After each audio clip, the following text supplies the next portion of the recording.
सत श्री अकाल, नमस्कार, आदाब। पंजाबी रेडियो और पंजाबी टीवी यूएसए देख और सुन रहे सभी साथियों का स्वागत है इस समय के विशेष programme beyond the headlines with Mandeep Punia में। हर रोज की तरह इस प्रोग्राम में सीनियर पत्रकार मनदीप पूनिया जी का साथ होता है और देश विदेश के साथ जुड़ी हुई अहम खबरों पर होती है बातचीत। सबसे पहले करते हैं प्रोग्राम में पूनिया जी का स्वागत।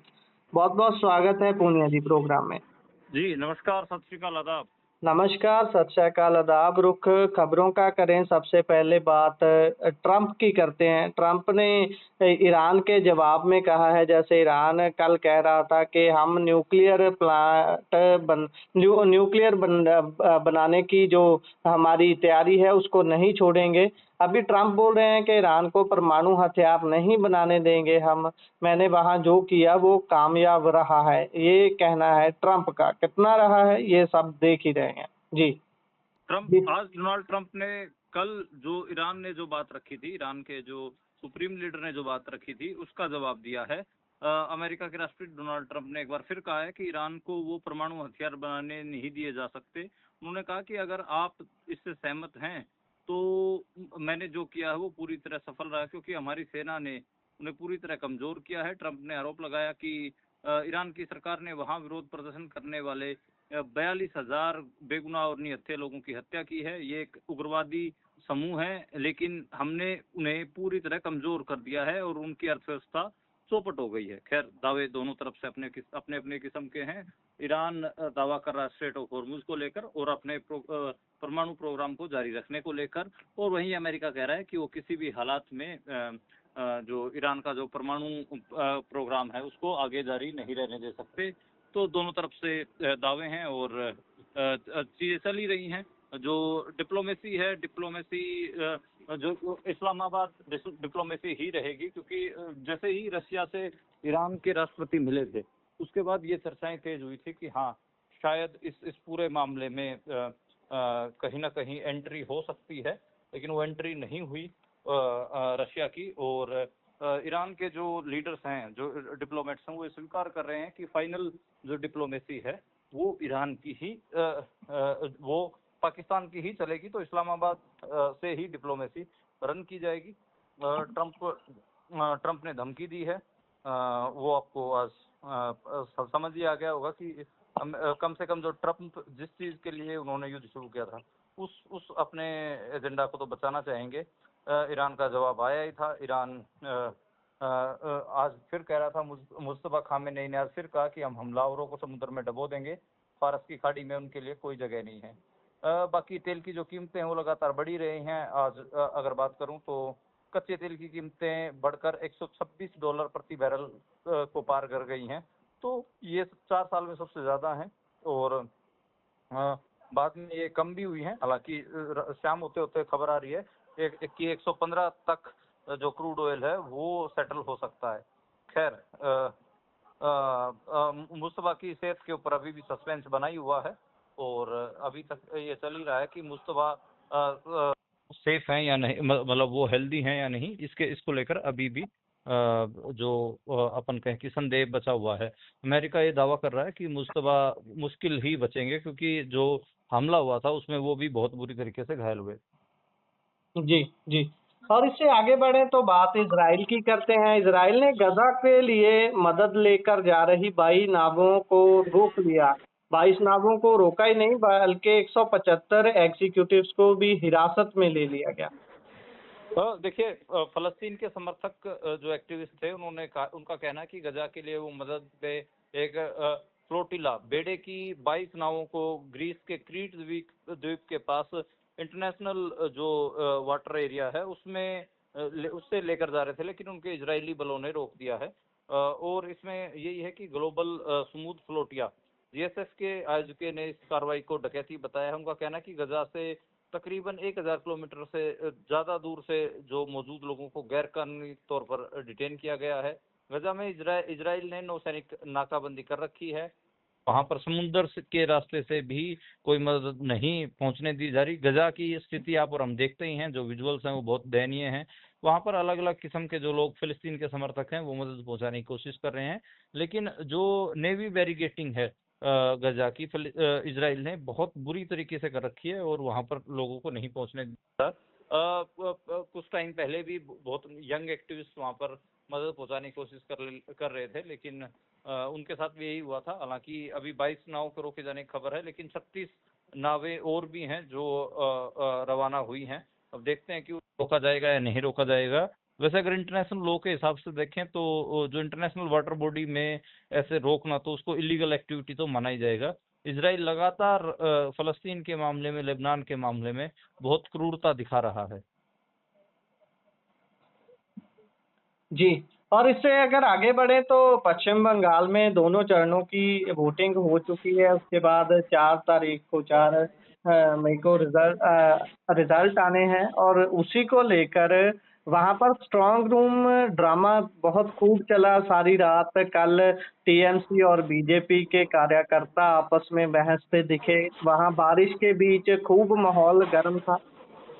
हाँ बिल्कुल। ममता बनर्जी भी कोलकाता की भवानीपुर सीट के स्ट्रांग रूम में पहुंच गई थी। लगातार उनका यही कहना था कि वहां पर बहुत बुरी तरीके से चुनाव को प्रभावित करने की कोशिश हुई है। ईवीएम के थ्रू चुनाव प्रभावित करने की जो आरोप हैं वो लगातार तृणमूल कांग्रेस लगा रही है। इवन कल चुनाव भी होने हैं, 73 ईवीएम पे दोबारा वोटिंग होनी है, क्योंकि उनमें लगातार गड़बड़ियों की खबरें आई थी। बीजेपी के शुभेंदु अधिकारी भी एक्टिव दिखे, वो भी अलग अलग जगह पे जा रहे हैं। स्ट्रांग रूम मतलब बंगाल में बिल्कुल भी ऐसे लोगों को यकीन नहीं आ रहा है कि ये जो चुनाव है ये कहीं ना कहीं फेयर रहा होगा और मतलब निष्पक्ष तौर पे आयोजित किया गया होगा। टीएमसी तो बहुत सारी विजुअल्स जारी कर रही है, जिसमें स्ट्रांग रूम्स के विजुअल्स भी आ रहे हैं जहां पर ईवीएम्स के साथ छेड़खानी हो रही है। और ममता बनर्जी काफी हमलावर दिख रही हैं मौके की हुकूमत को लेकर भी। पश्चिम बंगाल में जो ऑफिस इलेक्शन कमीशन का वहां पर भी तृणमूल कांग्रेस के बहुत सारे डेलीगेशन जाके मिले हैं। ममता बनर्जी भी जाके मिलेंगी, शुभेंदु अधिकारी जो बीजेपी के हैं वो भी मिलेंगे। जैसे ही तृणमूल कांग्रेस ने ये मुद्दा उठाया कि ईवीएम्स के साथ छेड़खानी की जा रही है, तो बीजेपी वाले भी एक्टिव हो रहे हैं। वो भी कह रहे हैं कि ईवीएम्स के साथ छेड़खानी की रही है। अरे सरकार तो आपकी है, केंद्रीय हुकूमत आपकी है, चुनाव आयोग आपका है, कौन सा छेड़खानी हो रही है। खैर तृणमूल कांग्रेस तो लगातार इस इश्यू को उठा ही रही है। पहले वोटबंदी का आप लगाइए कि वोट काटी जा रही थी, और अब ये ईवीएम को लेकर जो संशय बना हुआ है। 4 मई को रिजल्ट आने हैं। मेरे को लगता है कि जिस हिसाब से ममता बनर्जी सड़कों पे उतरी हुई हैं, उससे मतलब बहुत वो मतलब ऐसे अश्योर तो नहीं है कि हुकूमत उन्हीं को मिल रही है, तो यानी कि जो चुनाव हो वो काफी फंसा हुआ है। जी। और इससे आगे बढ़े तो यूपी, बिहार, कर्नाटक में 2 दिन में आंधी और बारिश की वजह से 32 लोगों की अब तक मौत हो जाने की खबर है। हिमाचल में ग्लेशियर टूटकर सड़कों पर गिरे नजर आए। राजस्थान, महाराष्ट्र में पारा खासा ही ऊपर जा रहा है। देखिए लगातार जो मौसम खराब होने के कारण जो खबरें हैं वो तो अच्छी नहीं आ रही हैं, और खासकर राजस्थान, मध्य प्रदेश और उत्तर प्रदेश से 2 दिन में जो चीजें हुई हैं उनसे आप देख ही रहे हैं। राजस्थान और महाराष्ट्र में जो पारा है वो भी 44 डिग्री को पार कर चुका है। तो लगातार जो खबरें हैं वो तो भयावह हैं ही। और उसमें यही है कि अभी भी बहुत सारे जगह ऐसी हैं जहाँ पे काफी नुकसान हुआ है। जो 32 लोगों की मौत है उनमें कल भी हमने जैसे 18 लोगों की मौत की खबरें की थी, आज वो बढ़कर जो 2 दिन के अंदर आज वो 32 हो गई हैं। इसमें कर्नाटक के बेंगलुरु में आंधी के कारण मौतें हैं। हिमाचल प्रदेश के चंबा में जो पहाड़ से ग्लेशियर टूटकर अचानक सड़क पर गिरा है उसके कारण चीजें हुई हैं, सड़क से बर्फ हटाई जा रही है। और मतलब जो राजस्थान है वो तो काफी गर्म देखने को मिल रहा है।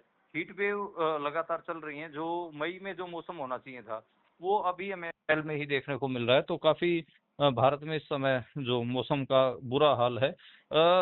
मैं एक इंटरेस्टिंग बातचीत हरदेश जोशी जो कि वरिष्ठ पत्रकार हैं और पर्यावरण को कवर करते हैं, उनकी देख रहा था। वो कह रहे थे कि जो मोदी ने स्मार्ट सिटीज जिनको बनाया था वो इस समय में हीट सिटीज बन गई हैं। वहां पर रहना बड़ा मुश्किल हो रहा है। उनको कहा कि वो तंदूर बन गए हैं। तो स्मार्ट सिटीज इंडिया में जैसे दिल्ली जैसे जो शहर थे वो तंदूर बने हुए हैं और काफी उबल रहे हैं। कई जगह पे बारिश जो हुई है वहां पर थोड़ा राहत पहुंची है। लेकिन मेरे को नहीं लगता कि ये राहत कुछ ज्यादा दिन की है। अब की बार अल नीनो इफेक्ट की बात हो रही है। अगर अल नीनो इफेक्ट हुआ तो फिर जो मानसून है वो भी कम होगा और गर्मी इस बार ज्यादा देखने को मिल सकती है। जी। और इससे आगे बढ़े तो आज पंजाब विधानसभा का स्पेशल सेशन बुलाया गया था मे डे को लेकर, और उसमें पंजाब सरकार ने फ्लोर टेस्ट लाया और फ्लोर टेस्ट पास भी हो गया है। और इसमें भी रोचक बात आज ये रही कि मुख्यमंत्री भगवंत मान की बॉडी लैंग्वेज पर बहुत सारे सवाल उठे, उनके बोलने के तरीके पर बहुत सारे सवाल उठे कि मुख्यमंत्री ने किसी चीज का सेवन किया हुआ है जो उनको हिला रही है। और कांग्रेस ने इसी बात पर कहा कि सीएम व विधायकों का सभी का डोप टेस्ट या फिर एल्को टेस्ट हो जाए एक बार, लेकिन स्पीकर ने इनकार कर दिया।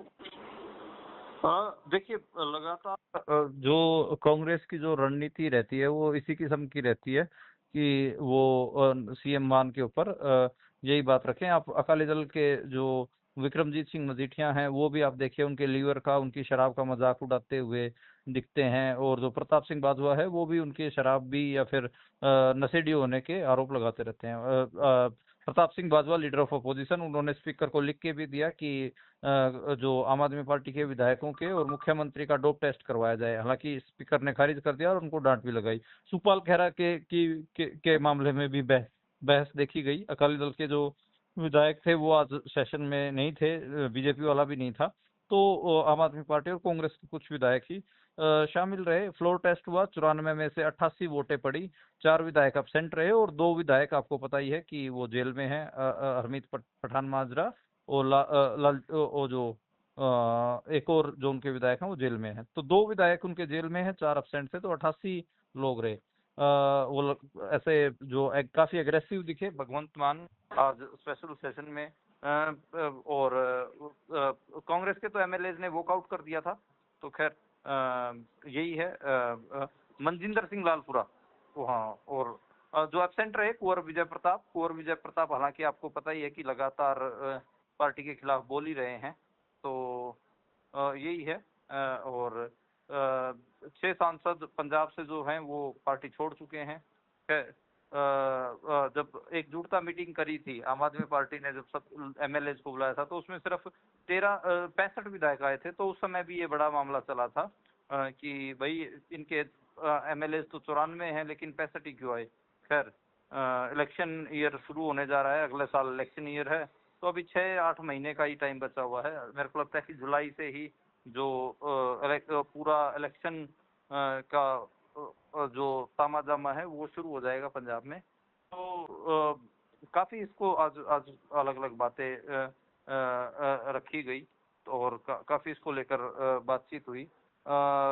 एक चीज मुझे और भी देखी, बीजेपी के 2 मेंबर हैं और राज्यसभा में उनके 6 मेंबर हैं पंजाब से। इसको लेकर भी जो हरपाल चीमा है उन्होंने सवाल उठाए।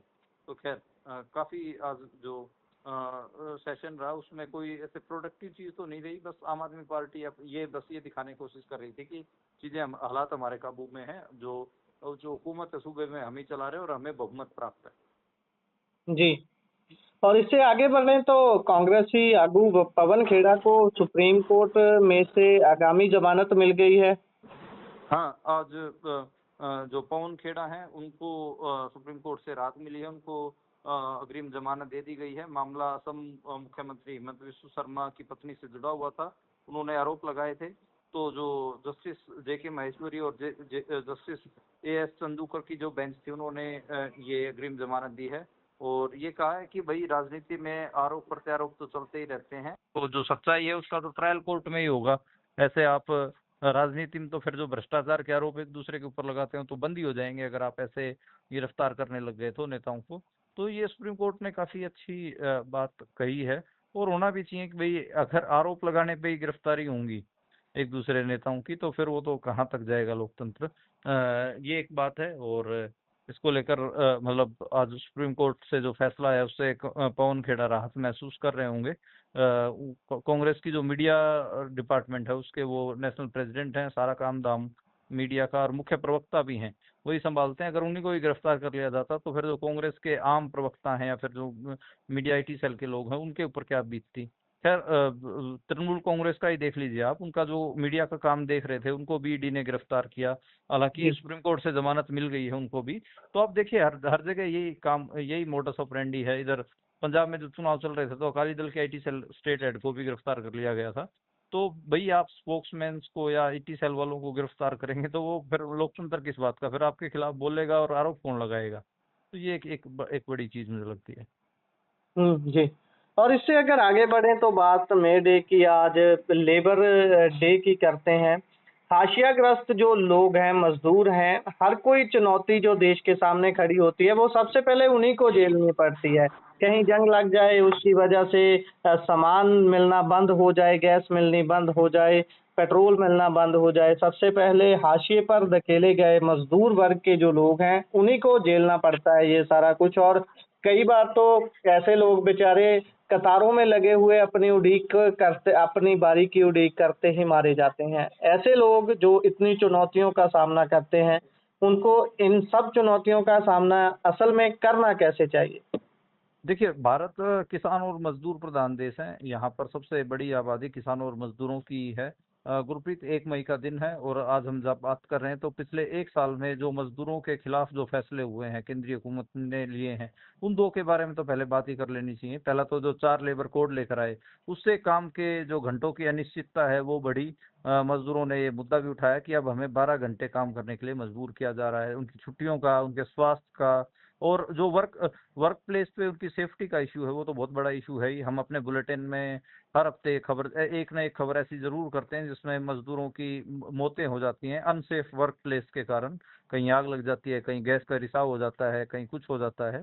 तो वो बात भी है। दूसरा, जो मनरेगा स्कीम को बदला गया, जी राम जी स्कीम बनाई गई, तो वो भी एक बड़ा इशू रहा। हालांकि उतने बड़े लेवल पर प्रोटेस्ट देखने को नहीं मिले, क्योंकि मजदूर को तो कमा के खाना होता है। तो ये कुछ चीजें हुई। एक तो उसकी सोशल सिक्योरिटी का इशू फंसा हुआ है। एक वो जो जहाँ पर काम कर रहा है वर्क प्लेस पे, वो सेफ है या नहीं है। उसके काम के घंटों की अनिश्चितता भारत में लगातार बढ़ती जा रही है कि भाई पहले 8 घंटे काम करना होता था, 12 घंटे काम करना पड़ रहा है। और अब जो जैसा कि आपने कहा कि महंगाई की मार सबसे ज्यादा वो झेल रहा है। 2011-12 के बाद से ही भारतीय मजदूर जो हैं वो महंगाई के मुकाबले, जितने हर साल महंगाई बढ़ती है उसके मुकाबले उनकी जो इनकम है उसमें बढ़ोतरी नहीं हुई है। अभी आज मई दिवस मना रहे हैं और उसी के दिन जो सिलेंडर है वो भी महंगा हुआ है, उनका जो 5 किलो वाला है। तो खैर काफी काफी चुनौती भरा सफर रहा है पिछला 1 साल मजदूरों के लिए, भारत के मजदूरों के लिए।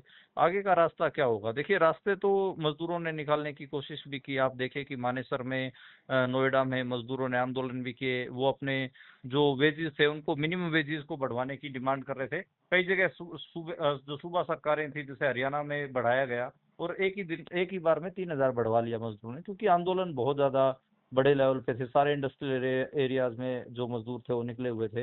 ये सारा कुछ इसलिए हुआ क्योंकि एकदम से खाने पीने की चीजें भी महंगी हो रही थी, कुकिंग गैस सब कुछ महंगा हो रहा था। तो जो जी।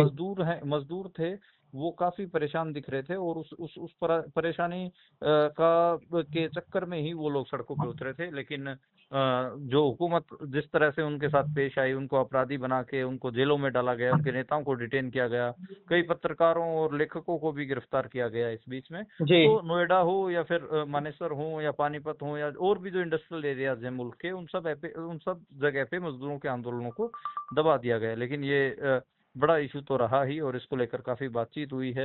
मेरे को लगता है कि जो मजदूरों का जो सफर है वो काफी चुनौतीपूर्ण रहेगा। 1 मई को जरूर हम मजदूर दिवस, श्रमिक दिवस मना रहे हैं, लेकिन भारत में लगातार उनके अधिकारों का सूरज ढल रहा है। जी, बिल्कुल, बिल्कुल।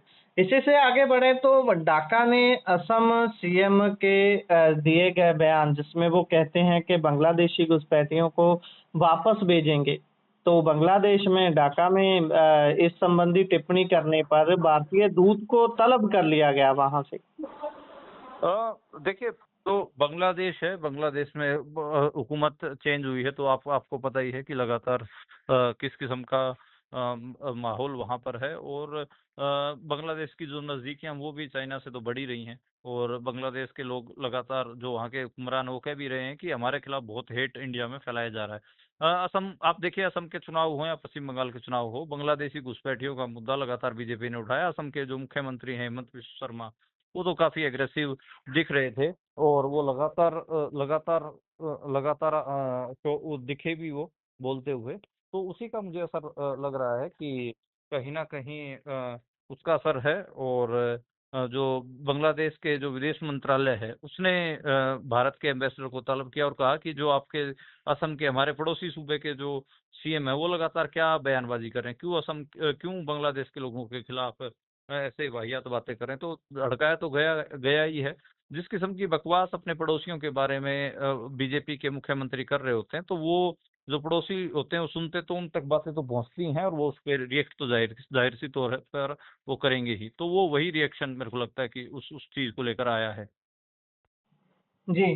और इससे आगे अगर बढ़े तो कमर्शियल एलपीजी सिलेंडर के दाम में रिकॉर्ड बढ़ोतरी हुई है। कितनी है ये बढ़ोतरी?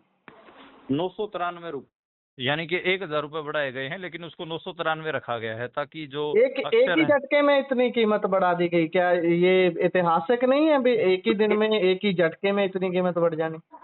हाँ, एक ही झटके में ऐसा कर दिया गया है। पहले तकरीबन 2,000 के आसपास था, और अब 3,071 रुपये का कर दिया गया है। और जो कमर्शियल सिलेंडर 19 किलो का होता है एलपीजी का, होटल रेस्टोरेंट ढाबों पे सिलेंडर चलता है, रेडी वगैरह जो भी कमर्शियल एक्टिविटीज होते हैं उसमें वही इस्तेमाल किया जाता है। तो मेरे को लगता है कि जो सस्ता खाना, जो आम लोगों को 50 रुपए 80 रुपए की जो प्लेट मिल जाती थी ढाबों पे रेस्टोरेंट्स पे, वो महंगी होगी, मिठाइयाँ महंगी होंगी, खाने पीने की जितनी भी चीजें हैं वो सब महंगी अब होंगे, क्योंकि एकदम से इतना 50% से ज्यादा जो कीमतें हैं वो बढ़ाई गई हैं।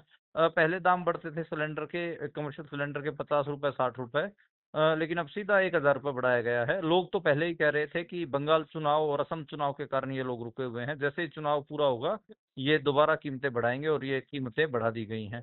तो उसी का ही असर है। और मुझे लगता है कि जो डोमेस्टिक एलपीजी है उसके भी दाम बढ़ेंगे, उसकी भी इंतजार किया जा रहा है। जैसे ही रिजल्ट आ जाएंगे, मेरे को लगता है रिजल्ट के बाद आपको डीजल और पेट्रोल के जो कीमतें हैं वो भी आपको बढ़ी हुई दिखाई देंगी। जी। इसी के साथ प्रोग्राम का समय यहाँ समाप्त होता है। आप जुड़े जानकारियां साझा की, बहुत बहुत धन्यवाद। धन्यवाद, धन्यवाद।